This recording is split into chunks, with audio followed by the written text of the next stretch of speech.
Hello, my dear students.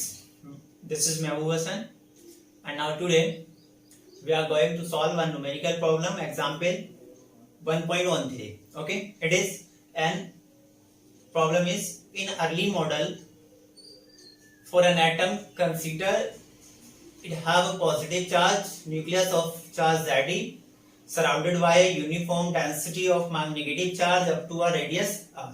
Mean आपको क्या given है कि जो अर्लीस्ट मॉडल में जो एटम्स मॉडल था उसमें एटम्स को हमने कैसे कंसीडर किया था, न्यूक्लियस को एक पॉइंट चार्ज से कंसीडर किया था और उसमें उसका जो चार्ज था दैट इज Ze, हमने पॉजिटिव चार्ज कंसीडर किया था.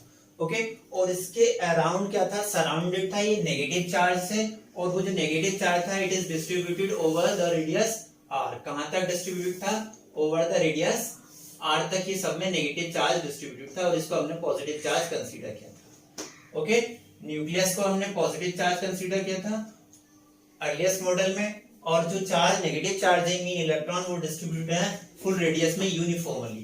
कैसे डिस्ट्रीब्यूटेड है, यूनिफॉर्मली डिस्ट्रीब्यूटेड है. ओके लाइक दिस, जैसा इन्होंने पिक्चर्स में शो भी किया है.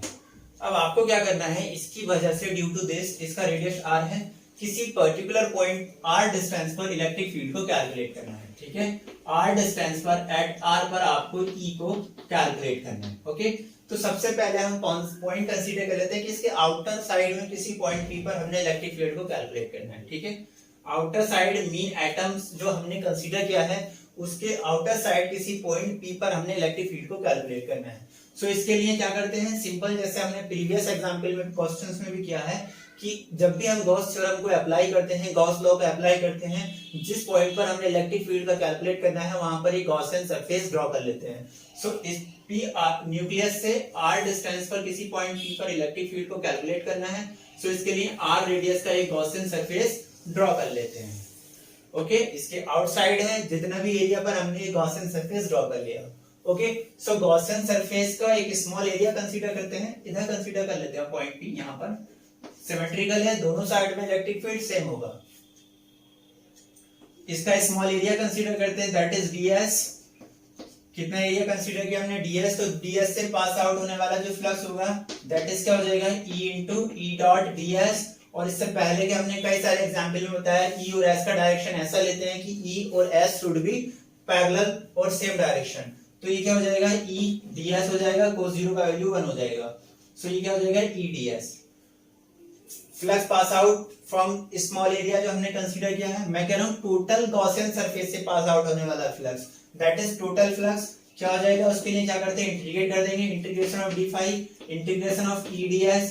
E का वैल्यू गॉसियन सरफेस की ईच एंड एवरी पॉइंट पर सेम रहना चाहिए, तो E को इंटीग्रेशन से बाहर निकाल लेते हैं और क्या हो जाएगा, ds. ds क्या है, एरिया जिससे पूरा फ्लक्स पास आउट हो रहा है, और यहाँ पर वो एरिया क्या होगा, एरिया ऑफ गॉसियन सरफेस. तो क्या हो जाएगा, E टोटल इंटीग्रेट हो रहा है ना, टोटल सरफेस एरिया, तो टोटल सरफेस एरिया क्या हो जाएगा, 4 pi r स्क्वायर. ओके अब बात कर लेते हैं total charge enclosed in Gaussian surface. So total charge in Gaussian surface क्या हो जाएगा, सो total charge in Gaussian surface क्या हो जाएगा, गॉसियन सरफेस में टोटल चार्ज क्या होगा बेटा, जो भी चार्ज डिस्ट्रीब्यूट है एटम के इनसाइड ही तो है, आउटसाइड तो कोई भी चार्ज इसमें नहीं है. ओके और इनसाइड जो इसका टोटल चार्ज है मीन गॉसियन सरफेस में ये सब चार्ज एनक्लोज्ड है, बट पॉजिटिव इसमें क्या है, न्यूक्लियस है, न्यूक्लियस पे चार्ज कैसा है, पॉजिटिव, तो उस पे चार्ज कितना हो गया, न्यूक्लियस पे चार्ज हो गया प्लस Ze. और जो इलेक्ट्रॉन है जितना पॉजिटिव चार्ज होता है एटम एक्चुअल में क्या होता है, न्यूट्रल होता है. सो जितना पॉजिटिव चार्ज है उतना ही नेगेटिव चार्ज हो जाएगा. So that is minus Ze. तो टोटल चार्ज कितना हो जाएगा, 0. मीन टोटल चार्ज क्या होगा, जितना पॉजिटिव चार्ज था सेम अमाउंट में नेगेटिव चार्ज हो गया. तो इसके इनसाइड जो गॉसियन सरफेस है या मैं कहूं टोटल एटम्स का जो चार्ज हो जाएगा वो क्या हो जाएगा, 0 हो जाएगा. ओके देन इलेक्ट्रिक फ्लक्स क्या हो जाएगा, गॉस थ्योरम अप्लाई करते हैं तो total flux phi is equal to क्या हो जाएगा, q upon epsilon naught. phi का वैल्यू क्या है, E into 4 pi r square. E into 4 pi r square is equal to q upon epsilon naught. q का वैल्यू क्या होगा, 0, तो 0 upon epsilon naught. So E का वैल्यू क्या हो जाएगा, E इज इक्वल टू क्या हो जाएगा, 4 pi एप्सिलॉन नॉट, 0 की साइड जाकर के 0 हो जाएगा. मीन ई का वैल्यू क्या होगा, 0 हो जाएगा outside the atoms. So atoms, कोई भी एटम्स अगर न्यूट्रल फॉर्म में है, ठीक है, कोई भी एटम्स में क्या होता है, जितने प्रोटॉन होते हैं उतने नंबर ऑफ इलेक्ट्रॉन्स होते हैं, और we can say that positive charge equal होता है नेगेटिव चार्ज के। सो एटम का टोटल चार्ज 0 होता है, कोई भी एटम है उसके आउटसाइड किसी भी पॉइंट पर इलेक्ट्रिक फील्ड क्या होता है, 0 होता है in normal state. Okay, so electric field क्या हो जाएगा, आउटसाइड द एटम्स 0 हो जाएगा। अब हमने इसके नेक्स्ट पार्ट में कैलकुलेट करना है कि इलेक्ट्रिक फील्ड इनसाइड, जो हमसे क्या कैलकुलेट करना है, किसी पर्टिकुलर डिस्टेंस r पर कैलकुलेट करना है। तो दो केस हो सकते हैं, r आउटसाइड भी हो सकता है और इनसाइड भी हो सकता है। तो आउटसाइड के केस में क्या हो जाएगा, 0, मीन एटम्स के आउटसाइड पॉइंट पर इलेक्ट्रिक फील्ड क्या रहता है, 0 रहता है। ओके, अब इनसाइड किसी पॉइंट पर हमने इलेक्ट्रिक फील्ड को कैलकुलेट करना है। ओके, तो इसके लिए हम सपोज कर लेते हैं इनसाइड किसी पॉइंट पर हमने इलेक्ट्रिक फील्ड को कैलकुलेट करना है। सपोज कर लेते हैं इनसाइड जो पॉइंट है दैट इज हमारा पॉइंट P यहाँ पर है, ठीक है, पॉइंट P क्या है, यहाँ पर है, और इस पॉइंट पर हमने इलेक्ट्रिक फील्ड कैलकुलेट करना है। न्यूक्लियस से इसका डिस्टेंस कितना है, r है। ओके, इस पॉइंट पर हमने इलेक्ट्रिक फील्ड को कैलकुलेट करना है। तो जिस पॉइंट पर भी इलेक्ट्रिक फील्ड कैलकुलेट करना होता है, एक गॉसियन सरफेस ड्रॉ कर लेते हैं सेम रेडियस का। स्फेरिकल सिमेट्री है तो स्फेरिकल गॉसियन सरफेस हम यहाँ पर ड्रॉ करेंगे।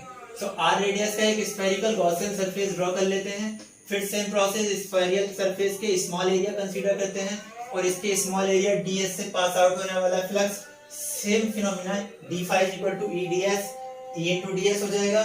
इस बार भी गॉसियन सरफेस की रेडियस तो r है, सो फ्लक्स कितना हो जाएगा, e into 4 pi r square, same रहेगा, पहले भी r ही रेडियस का था, इस बार इनसाइड है, तब ये तो सेम ही रहेगा।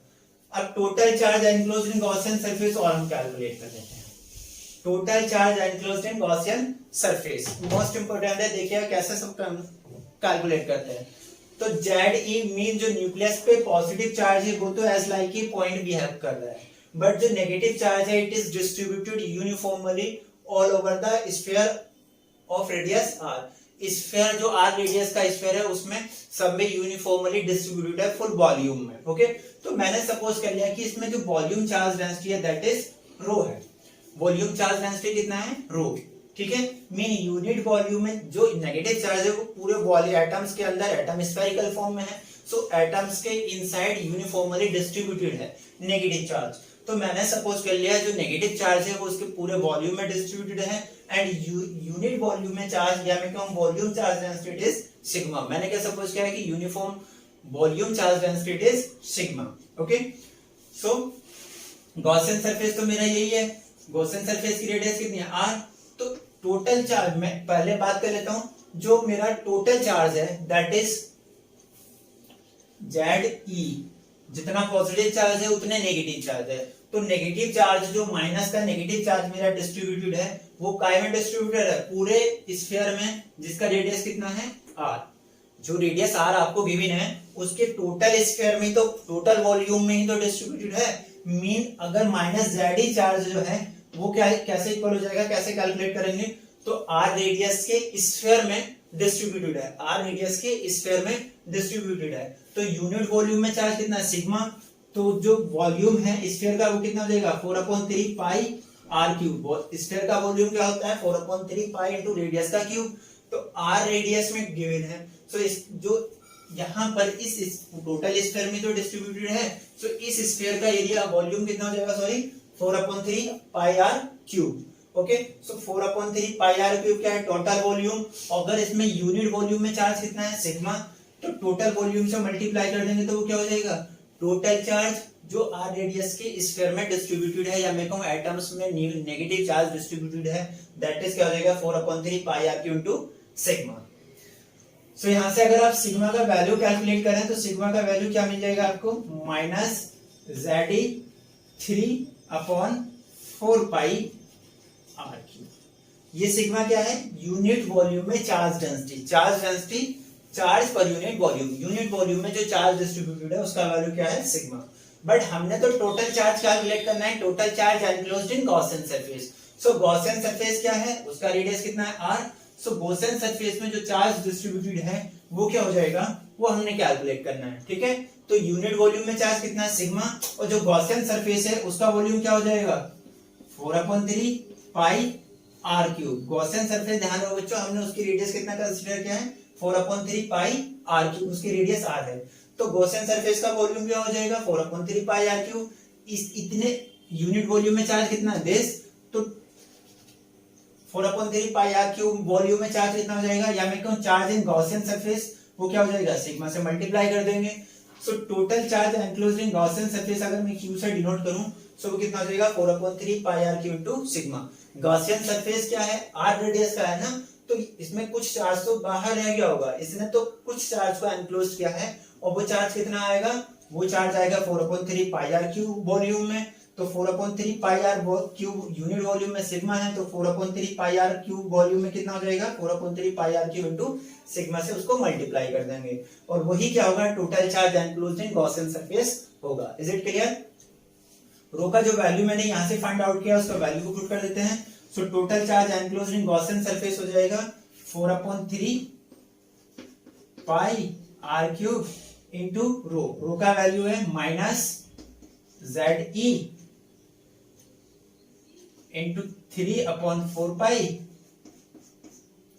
Are cube. कुछ कम हो रहा है ZE से सॉरी ये क्या था ZE इंटू 3, देखिए 3 4 पाई से 4 पाई/3 कैंसिल आउट हो जाएगा। Charge enclosed in Gaussian surface का जो वैल्यू बचेगा वो बचेगा माइनस ZE सॉरी थोड़ा सा और गलत मिस्टेक हुआ है उसको अभी और हम करेक्ट करेंगे 4/3/r क्यूब, ठीक है।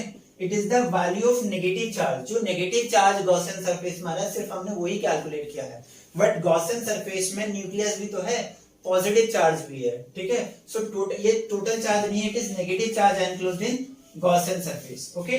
सो अगर मैं टोटल चार्ज की बात करूं तो टोटल चार्ज क्या हो जाएगा पॉजिटिव चार्ज प्लस ZE, ये है इतना ZE जो है ये तो पॉजिटिव चार्ज गॉसियन सरफेस में है, और ये नेगेटिव चार्ज भी गॉसियन सरफेस में डिस्ट्रीब्यूटेड है। तो total charge in Gaussian surface हो जाएगा ZE minus, total charge calculate करना है तो ZE minus ZE R cube over R cube, ये होगा total charge enclosed in Gaussian surface. और we may write as ZE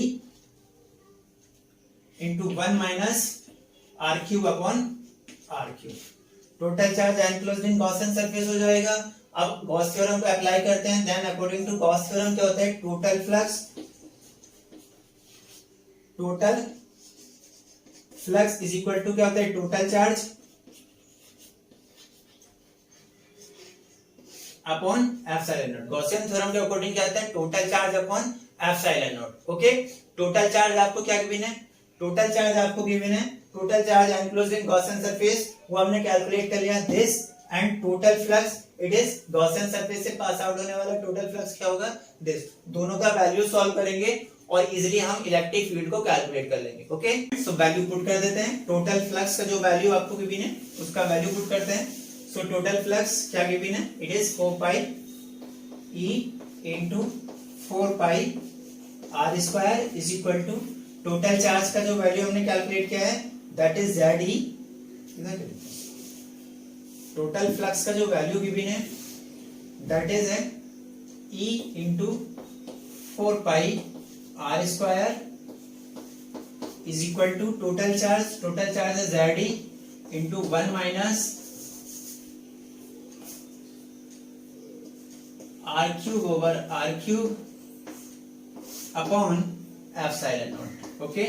देखिए यहां से R स्क्वायर कॉमन निकाल लेते हैं, so E into 4 pi R square is equal to ZE, R square जब बाहर निकालेंगे तो क्या बचेगा यहाँ से 1 अपॉन R स्क्वायर, चूंकि यहाँ तो R है नहीं, R स्क्वायर कॉमन निकालेंगे तो क्या हो जाएगा 1 upon R square minus R upon R cube, okay, और अपॉन एप्सिलॉन नॉट इसको यहाँ लिख देते हैं। R स्क्वायर से R स्क्वायर कैंसिल आउट हो जाएगा, जो E का वैल्यू बचेगा वो क्या बचेगा E इज इक्वल टू क्या बचेगा 4 पाई को दूसरी साइड भेजते हैं तो क्या हो जाएगा ZE upon 4 pi epsilon not 1 upon R square minus R upon R cube, okay. ये वैल्यू आ जाएगा आपका इलेक्ट्रिक फील्ड ड्यू टू जो आपका एटम्स में चार्ज यूनिफॉर्मली डिस्ट्रीब्यूट था उसके इनसाइड किसी पॉइंट P पर इलेक्ट्रिक फील्ड का जो वैल्यू आएगा it is given by this, okay students. So it is very easy. जो कैसे कैलकुलेट करना था, आउटसाइड किसी पॉइंट पर कैलकुलेट करना था, तो आउटसाइड पॉइंट सपोज किया और गॉसियन सरफेस ड्रॉ करके हमने कैलकुलेट कर लिया। उसमें जो टोटल चार्ज था वो 0 हो गया था, तो ड्यू टू एटम्स जो था total electric field outside any point क्या हो जाएगा, 0 हो जाएगा। ओके, और इनसाइड उसके किसी पॉइंट पर हमने कैसे कैलकुलेट किया, इनसाइड वही total surface area, total flux को कैलकुलेट करने का तो सिंपल प्रोसेस था। टोटल चार्ज कैलकुलेट करने का इसमें थोड़ा सा अलग प्रोसेस था। टोटल वॉल्यूम हमने कैलकुलेट किया। टोटल वॉल्यूम, अब कुछ इस टोटल वॉल्यूम में जो चार्ज था वो हमने कैलकुलेट कर लिया। जो एटम्स में टोटल नेगेटिव चार्ज डिस्ट्रीब्यूट था उसको कैलकुलेट किया और फिर टोटल चार्ज कैलकुलेट कर लिया।